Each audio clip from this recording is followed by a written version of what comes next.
Hello guys, and welcome to mattsbeamer. Sorry it's been such a long time about having an F20 video, but sometimes it's quite hard to think of ideas for this car.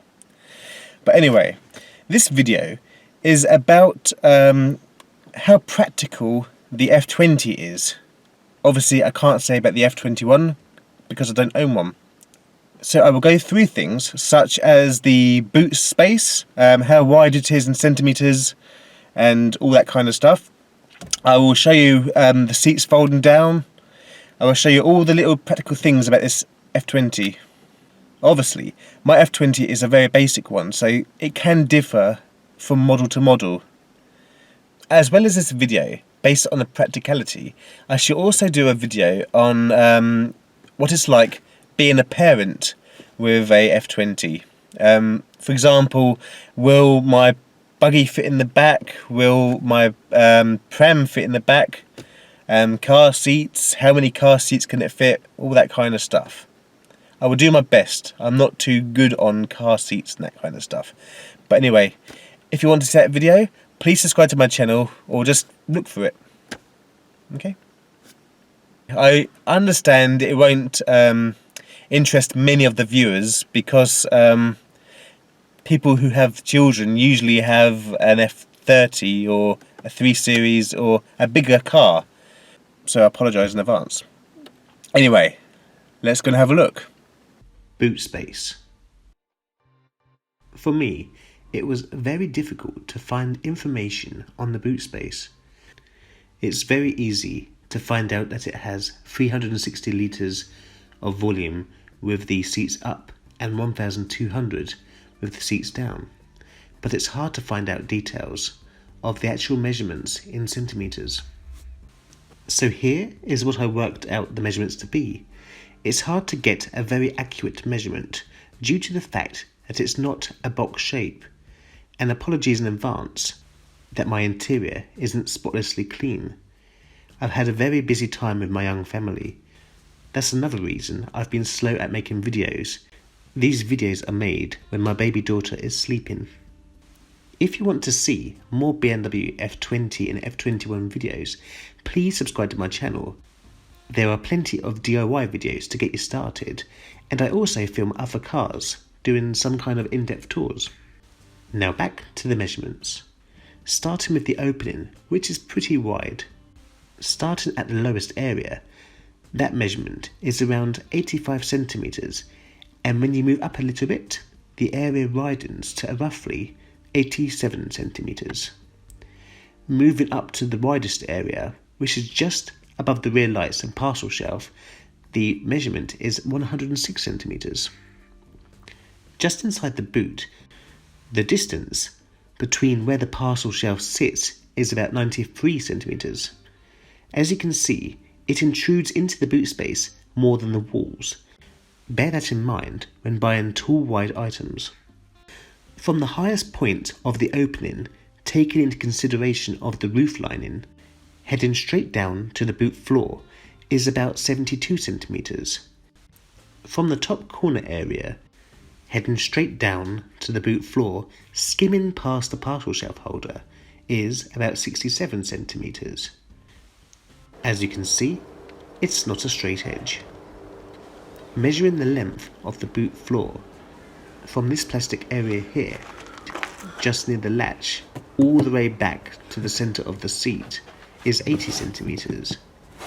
Taking the same kind of measurement again, but from the corner heading back to the rear of the seat base is 74 centimetres. The distance from the top centre of the rear seats to the boot door's plastic when the boot is closed is about 57 centimetres. From the corner to the boot door plastic is 55 centimetres. Remember that the rear seat, when in the up position, is slants back, as with all cars. Also bear in mind that you also have these two little anchor points here, which intrude into the boot a little. The width of the boot is 98 centimetres. These two little intrudes here bring the boot floor width down to 95 centimetres, but to be honest, they don't affect it much. From the centre of the boot straight up to the parcel shelf is 40 centimetres. The boot floor isn't 100% flat. There is a kind of subtle hump towards the back. From the green bit of fluff just here, going straight up towards the back window glass is 56 centimetres. The depth of the boot lip from the boot floor is about 17 centimetres. Looking from the outside of the car, from the ground to the boot lip is 71 centimetres. And while I'll quickly fold down the 60/40 seats, the length of the boot floor is 140 centimetres. Obviously, the area is bigger if you put the front seats a bit more forward. How many suitcases can I fit? This is just a super basic test. The purple suitcase measures in at 50 by 28 by 75, including the wheels. The gold suitcase is 51 by 30 by 77. These hard shell type suitcases fit in best when you put them on their side. I had to take the parcel shelf out though, but I guess if you wanted to keep the parcel shelf in, you would need to be a bit firm with closing the boot. I didn't want to break anything.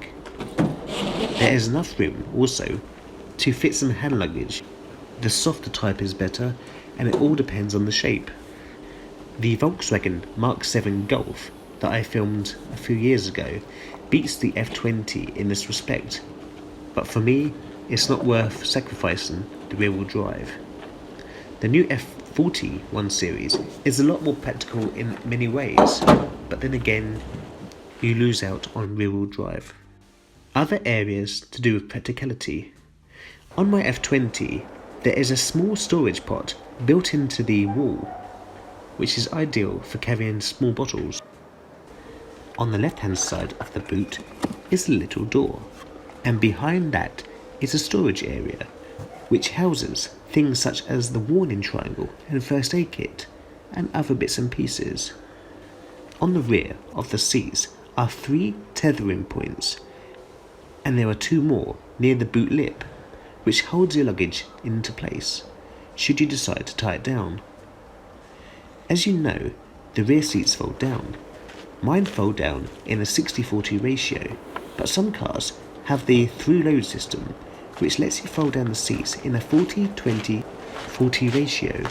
In other words, the centre section can fold down separately from the outer backrests.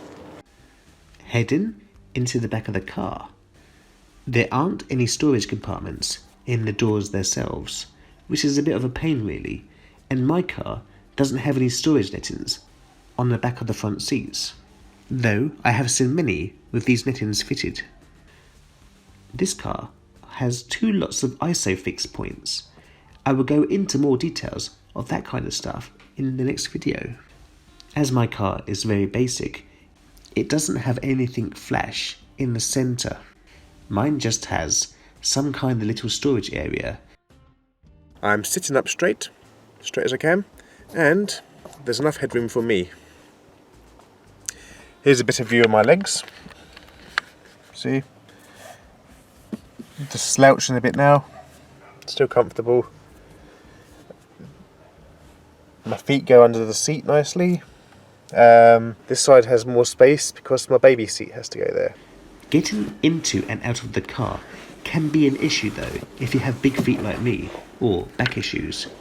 You have to kind of twist your feet to guide them in and out of the car. In the front, each door has storage bins, which are not the biggest, but they do the job. They are divided into 3 sections. The glove box in this car is not lockable. I have no idea off the top of my head if higher models have locks. The space isn't really that big either, but it's big enough to do the job. As my car does not have an ashtray, it has this little lid which opens up and reveals a tiny storage area which I guess could store some pens and a few chewing gums. There are 2 big cup holders though, and they do a great job at holding cups. As I have no iDrive, there is a funny little area here to put things, but I'm not sure what though. The centre armrest opens up and greets you with some more storage. Thank you so much for watching my videos. There will be a video soon which will go through what you may need to know if you become a parent soon, or if you're wondering if a F20 is doable with a baby. So subscribe if that interests you. Thank you and take care. Bye.